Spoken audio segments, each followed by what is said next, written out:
Welcome to the Infernal Brotherhood of the Scruffy Looking Nerf Herders. This is a live YouTube streaming video podcast by Star Wars fans for Star Wars fans. And today we're going to begin our spoiler-filled review of the new series, Star Wars Andor, beginning with Season 1, Episode 1, Kassa. Kassa? And fucking hell. Already, just the first episode makes up for Book of Boba Fett, so... I love this series so far. Yeah. Oh, yeah. We were so fortunate. We were like dumped on by the Star Wars gods 3 times in one day. And this is just the first dump. And usually that's gross. Like I would not order that on a menu. And yet I'm so happy that I got dumped on by Andor. You know, just every now and then you'll find that one person that it's okay. and with Cassie and Andor, it's okay. That's gross. Yeah, it's true, though. It's true. Yeah, my initial thoughts of this were just like, wow, this is what I've been waiting for. That's it. Yeah, so, straight up. It was, I'm like, oh my God, I'm only going to be able to get one episode tonight. Because by the time I got home, it was late as shit. I was tired. I got to be up at 6. I'm just like, fuck. Okay, we'll do one episode. And then as soon as the episode was over, it's like, what the fuck? Did I like accidentally skip it? It's like, oh, that was almost an hour. I thought that was like 15 fucking minutes. Whatever. Fuck sleep. Let's watch episode 2. Yeah. All right, so this is directed by Toby Haynes, written by Tony Gilroy, released September 21st on Disney Plus. And yeah, let's walk through this because we both came out of Rogue One amped. Just that was amazing. Had a great time. And when they said, oh, we're going to make a prequel series to Rogue One called Andor, I wasn't really that excited. I mean, I was hopeful, but I'm a Star Wars fan. It's like being a Cubs fan or a Yankees fan. You just got to be hopeful, and it'll come out for you in the end.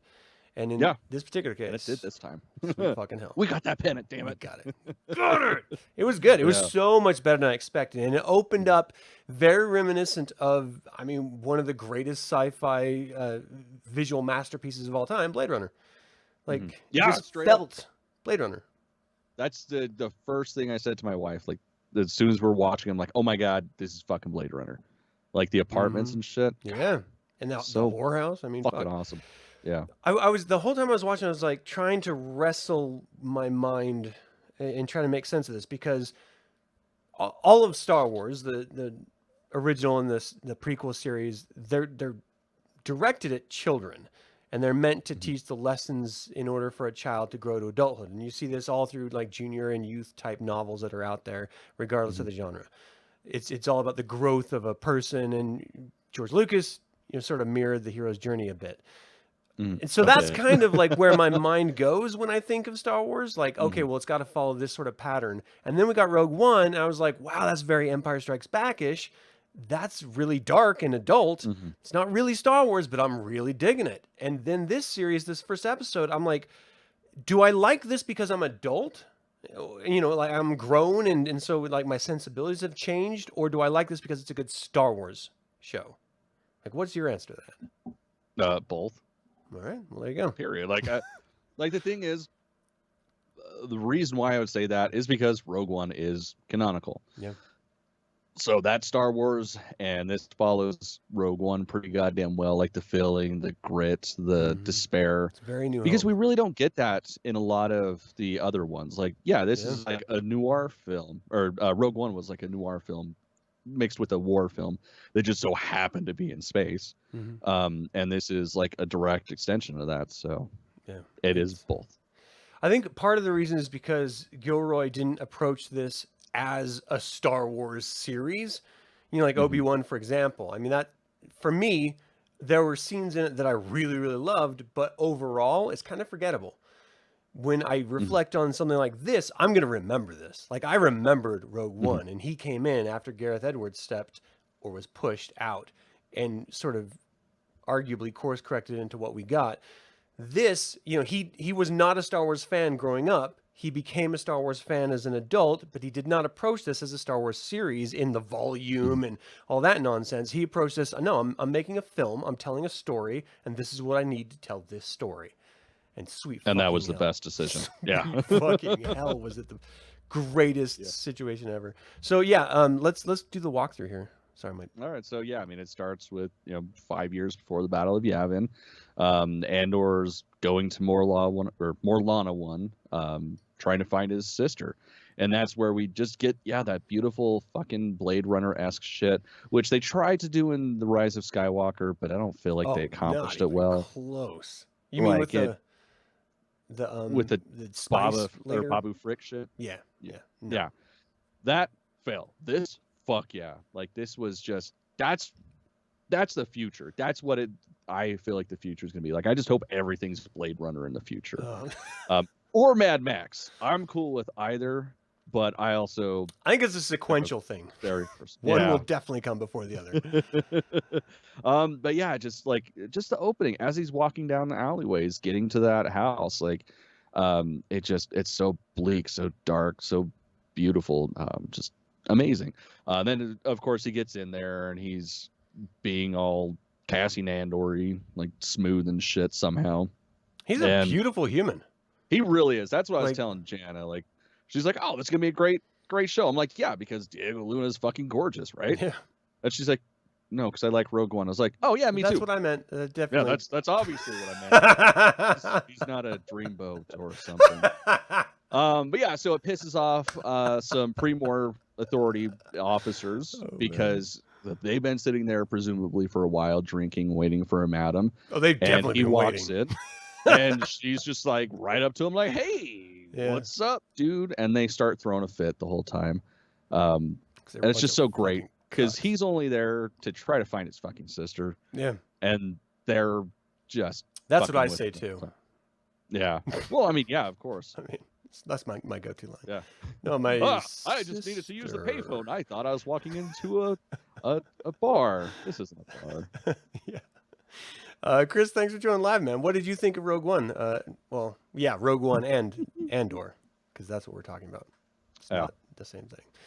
Yeah, I loved going in. I loved the interaction with the Hua. Because, let's be fair, she's a fucking Hua. Did you ever see Four Rooms? The film that... Okay, so that's going to be on my next horror movie night. We're going to do a double feature with Four Rooms. So... Four Rooms has this really wonderful sequence where the butler walks into the room and there's literally a dead whore stuffed in the mattress and he's calling her dead whore. There just happen to be children in the room at the time and she's like yelling at him, "Don't call her that! Stop calling her that!" And so she picks up this dirty, rotten needle from the dead whore's corpse and jabs it in his thigh. And he's just like, "Oh!" And it's Tim Roth doing it, so it's hilarious as fuck. Anyway, this is a Star Wars show, but so good. Yeah, fuck yeah, I need to see that. It's the best fucking ever. There's so many more sequences in that are just amazing. But anyway, so dead whores. We didn't get any so far. Fingers crossed. It could still happen. Exactly. The show's not over yet. You got a dream. I love the sort of like shitty local police force attitude because I don't know about you. I know you respect the police and all. I've met a few that were not so great. And I've heard that's a thing in some places. From time to time, one might run across a not so great police officer. And that's what these were. These were douchebags fucking cops, dirty cops, as is evidenced as we find out later. Oh, just being pieces of shit. And I loved that aspect of it because it's not, they're not really doing what they're supposed to do. No. They're not doing what they're supposed to do in a place that they shouldn't be able to afford, in a place that shouldn't even exist. And it's just swept under the rug because it's the Empire and sort of far out from the core location, and they kind of want to keep it on the down low. I love the complexity that we're already being exposed to. That this is not just a black and white situation. The bad guys, who are really the good guys, supposedly, who are in control of the galaxy, are doing underhanded bad guy stuff, which of course, because they're fucking bad guys, but just... Yeah. And they're not even the Empire. They're just like local security, which just makes it so much more real. I love it. They're basically the failed football or the high school football stars that we've all met before. Yeah. Like that's all they are. Yeah. So presumably like they're worse than the bad guys. So like at least the Nazis, you know where they stand. These guys, you don't know where the fuck they're going to go. Which of course the Nazis are the Empire. Leave it to the Infernal Brotherhood to find the silver lining in the Second Reich. Right. Yeah, these guys are shitheads. Yeah. Like, I'm glad the next thing that happens. Yeah. Because they fucking deserved it. Yeah, I don't know how much play-by-play we want to do because we're gonna go forever on this. We really could, because that's the thing with these episodes. There's not really a lot of story. It's a lot of atmosphere and a lot of build-up, It's but not a lot of world building. substance. It's great. Yeah. But I think that's the strength of it, because they're on a sort of uphill battle at this point, because this is between what, if you've ever seen the films, which is probably the only reason why you're really watching this, or you're just a diehard fan like us. If you've seen the films, then you're thinking, well, what the hell is happening between episode 3 and Rogue One, and this is it. And so they have a lot to sort of live up to. Not only is it psychologically less because it's TV, not film. There's also this idea that comes into it just from a casual perspective of how could it possibly be as good as X or Y. Sure. And so you have to be able to like lay that world building, but not in a super nerdy way to overwhelm the casual viewer, and then slip in the story between those storytelling, that world building story beats in order to sort of enlighten the audience on what the fuck is going on, but also like endear us to characters early on so we actually care. Even though we may know Diego Luna, we all know he ends quickly. And so for them to come in here saying, no, this is your lead, not Felicity Jones, but fucking this guy, and you're going to want to keep your eyes on him through the whole show. And I can't tell if it's a statement of him or the story/editing, but I can't take my eyes off him when he's on screen. Like, it's both. Like, he's a hero. They wrote him very well. And we were teased with Rogue One. Like him talking about, this is new to you. This has been my battle since I was 6 years old. That's all we got in the movie was, this is my battle since 6 years old. So of course we want to dive into that. Whereas I feel with Felicity Jones, we got her entire story in Rogue One. Like that essentially is her story. So like the first 10 minutes, yeah, so goddamn. It was great. And then to see that, the Diego Luna character, the Andor that we were introduced to right off the bat in Rogue One, is the exact same reactionary person. May not psychologically be as cold as we knew him from Rogue One at this point, but to see him when that guard is just begging for his life when he accidentally kills the other guard that were trying to shake him down, sweet hell, you could see the complex emotions going on. And I think this is the other reason why I can't stop looking at this actor. When he was talking to the whore about trying to find his daughter, and the other the cops were ostensibly just talking shit about him, and he knew it was going south. He was like looking at them, then looking at her. Just the acting chops of the intensity of when he looked at them, he had a look of fear or worry going over his face. When he looked at her, it was a totally different look. It was that of like, I'm focused and I need to find out where my sister is. And to be able to just turn that on and off like that, it's great. It's the same scene, amazing. Just seconds apart. It was so good. All right, I'm going to stop blowing him. So I'm not. Just got comfortable. This TMJ, you got to work it in. Exactly. You got to warm up your fucking jaw a little.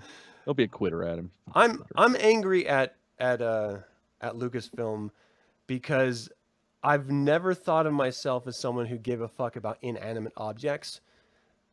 But every droid, every goddamn droid. This one, the first thing I fucking said is, this is bullshit, because I already love this droid and they're gonna fucking kill it and I'm gonna be devastated.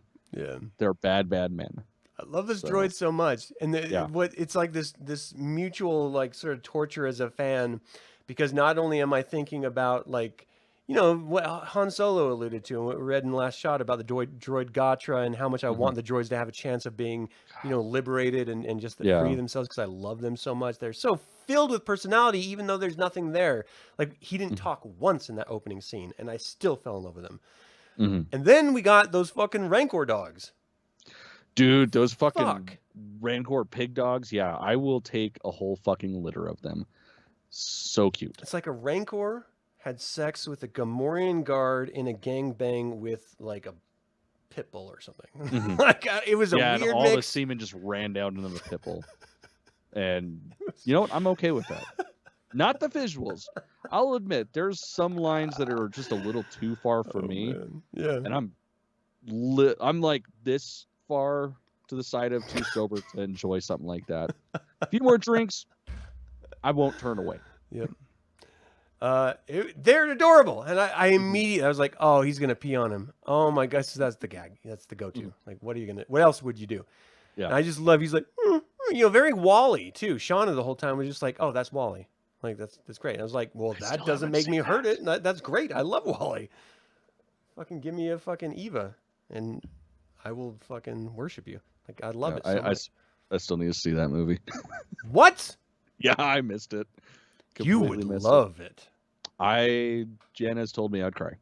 Yeah. And I don't like to cry. Even though I cry at almost everything. You should definitely watch it and bawl like a baby because it's beautiful. And it's totally worth it. It's so good. Anyway, yeah, so then, obviously we're introduced through Cassian having like some sort of outside life of shooting guards in the face by him going back to his place, and he starts to create this elaborate sort of backstory, alibi to explain why he's here or where he was and stuff. And I love that his friends, they all seem super close, but it's a setup as if they're just sort of like, I don't know, passing friends or something. But these people are going on a limb for each other. Yeah. And that's okay. So rule number 1 about creating an alibi, just for those people that don't know, keep it simple. Hold on a second. Because the more shit you add to a lie, the more you have to remember. And fuck that. Yeah, that dude was I going loved some how detail. His homie just was like, no man, you're fucking insulting me. Why the fuck would I drink that? You're not gonna drink that. We're gonna get something else. And then we got in a fight and blah blah blah. And it's just like, dude immediately switches to, yeah, obviously that happened last night, just not the way they're saying it, dumbass. Yeah, love that. It's good. It was awesome. I just love seeing like friends. They're fun. Yeah. Friends are fun. I don't know. I've had a couple of drinks. All right, so it's Bix, but it's B2EMO as like the official name. Is that no? Bix was the guy he asked to help him. Yeah. I'm getting confused. So Bix is the girl. You're skipping ahead a little. Yeah. Right. So after he goes home and he's like talking to the droid, giving him the alibi and stuff, like, you need to stay here. We learn that there's like this sort of mother figure, or there's some sort of parental figure, or some other person he lives with that the droid is actually going off to, and we find out owns. But then he goes to make his alibi rounds, and then he needs to get off fucking planet because clearly he just killed someone. And so he needs to Two people. Yeah. Well, yeah. One intentionally. He killed 2 cops, basically. I mean, one was accident, so it doesn't really count. It's like spilling milk. You don't like that you spilled it, but it's spilled. What are you gonna do? You can't unspill it. And the other one he shot in the face. Fair. That's a good analogy, Adam. Will it hold up in court? Yeah. So, well, you take it on then, because I'm clearly like bouncing back and forth here.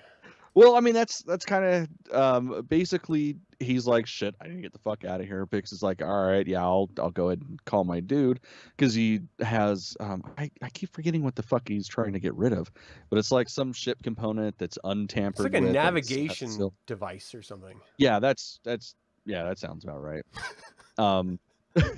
Yes, you probably know more than me. I'll just go with it. But yeah, so while he's trying to get all that shit taken care of, the chief inspector of what were they called again? Premor Authority. That sounds right. It is like, well, I mean, it's your note, so I would hope it's right. But the chief is just like, yeah, we should take care of this, except I'm going to hang out with the Empire to keep them the fuck out of here so we can still be the cops that we are.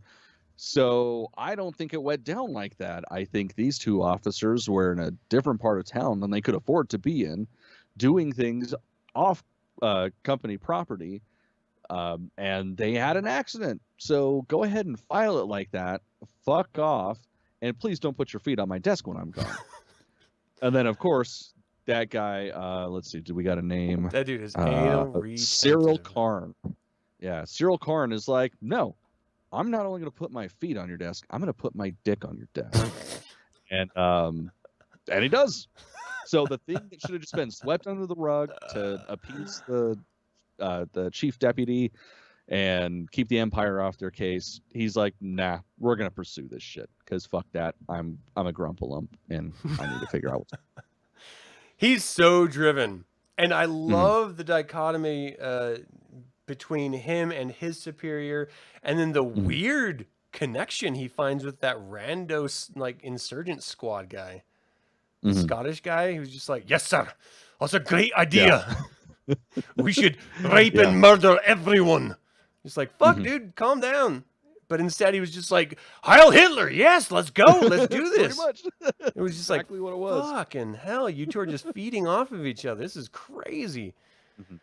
This is that fucking, this is like the whole like joke of anytime you meet anyone who's even a semblance of white power, you remind them about that huge homosexual skinhead movement that's out there.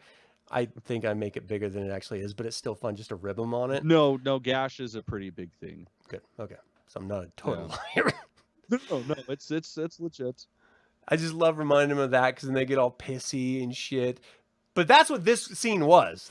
It was just two white power dudes going down on each other. It's just like, wow, that's weird. And like the speech when he's like tried to pump up the troops. Well, that's not in this episode, but yeah, that shit is hilarious. Yeah, sorry, that's in the next one or the third one. I don't remember. It's the second one. That's the one downside to when they dump all of them at once is unlike a traditional show or like how they traditionally release it, where we get one episode a week and we just watch that episode at least like 3 or 4 times. Yeah. Instead, we watch all 3 episodes at once, and it kind of blurs the line. Yeah, and I definitely fucking this up because this entire first sequence is just him getting into trouble and realizing he needs to get off world, which sets up the next episode. But we get this really wonderful sort of like flashback sequence, and it's not really like a reflection flashback. It's like a narrative story flashback. What did you think about that? I loved it. It's what they were trying to do with the Book of Boba Fett, but they did it successfully this time. So I mean, you know, there's probably not going to be a snot lizard, but already it's better. And it's just great because it is one of those things where, you know, again, from the line of this has been my battle since I was 6 years old. Like, I want to see that fucking fight when he was 6 years old. But I'm going to say this. He looked a little old to be a 6-year-old in this fucking show. Just saying. I understand hyperbole and all that shit, but still. But yeah, no, I loved it. And especially because they didn't subtitle the kids at all. Yes. Like I like that because the thing is, if they're telling a story properly, and I mean this goes with just dialect in general. Like there's a lot of languages I don't speak, but if I'm attempting to communicate with somebody that speaks a different language than me, at some point, body language and all that shit, you know, that's what you read. And that's what these kids did perfectly. Like we didn't need to know what they were saying because we knew what they were saying. Yeah, it was so good. It's like Lord of the Flies got it right. You know, like the kids understood, okay, well, we're just going to listen to this person and we're just going to have this little utopia, this little Swiss Family Robinson without the parents. They were the fucking Lost Boys. It's great. It was just goddamn great. And then they go to investigate something. I love how Andor just sort of like, as any kid would in that sort of burgeoning time of youth, you see the kids older than you and you think they know everything and you want to be a part of whatever clique that is. So he's like, I want to be a warrior too. That one kid sort of stomps it down for a second, but the leader overruled it and he did the little thing, which I still want the tattoo on my chin desperately bad. Cameron. You gotta talk your wife into that shit, not me. Oh, she's down. She's I mean, that's it. Right. Like my thing is, I don't want Shauna killing me. So if I got her, I feel like it's in my future first. No, that's not how it works, Adam. That's not how it works. So yeah, like I loved the. Oh, she's watching. Hi, Shauna. What I meant was, I love you. Yeah, what he meant was obviously it's up to her, not me. I don't have a choice in this at all. I love you. All right, so I loved the flashback so much, just setting up that sort of background. Like they set up a background in Rogue One of Cassian Andor, but we learn in this that it was actually a cover background that he and that woman, who we will find out who it is later, made up to protect him. And then somehow in this, is it this episode or the next one that it's, I think it's the next one. Yeah. All right. So that's all I'll say on this. Any other story beats we missed? You want to talk about any other characters? No, that's pretty much it. Cause that's, again, that's the thing. Like they're doing a lot of story building without like just forcing a bunch of shit down our throat. Like basically they're doing what the Lord of the Rings show should be, even though I understand why the Lord of the Rings show is doing it that way. Yeah. We'll get to that someday. Just not right now. Yeah, I'm like, just this one episode in, I'm already just like, give me the next one. I am into this. This is so different, but it's so familiar, and it just feels so adult and so open and out there in this whole new universe. This is what Star Wars is supposed to feel like. I'm down. Oh yeah. Let's go. Yeah, definitely. Did you have a favorite moment? Oh yeah, fuck yeah! When he killed the cops, that shit was great. Because the first one's an accident, the second one he's like, nah, you're gonna say some shit. Point blank Pop. in the face. Cold. Yeah, so goddamn good. Just cold. I could not do that. I see humans. I have a problem. Like, I'm watching Dahmer, and I'm just like, of course, I love serial killers because I'm a normal human. That's what we like. Yeah, and, obviously. And I'm like, in too much constantly comparing, like, could I kill that guy? I don't know. Like, what situations would I be able to kill that person in? And then I forget that I'm watching something else, and I'm just starting to make my own list of people to kill, as normal people do. So. Yeah, of course. Yeah, my favorite part was the droids and the dogs. They're brief, they're just glimpses, but immediately, and I mean, Diego Luna is just a handsome human. I love looking at beautiful people, and so it was nice seeing him on the screen. Least favorite? Did you have one? Not really. I can't think of anything off the top of my head that I wasn't a fan of. Yeah, like if this was the 6th episode and there wasn't much development or anything, because this is a setup episode, I may have been a little bit disappointed, but this is the first episode, so this is exactly what you needed. So yeah, no, it's getting our toes wet and building up for the next one. Yeah. All right. Hopes for future episodes? I mean, we've already seen 3, but in general. Well, I really hope the next episode, Tim is still suspicious of Bix and Cassian, so that'll be cool. We'll have to wait and find out. Yeah, no, it's just I after this first episode, it was just like I don't know 100% where this is going, other than him getting the fuck off that planet, but I can't wait to see that. Yeah. Yeah, for me, it's the promise that they already gave us the teasers footage, so we know who's coming to collect the device. We know what's going to happen because it was already released if you ended up watching that.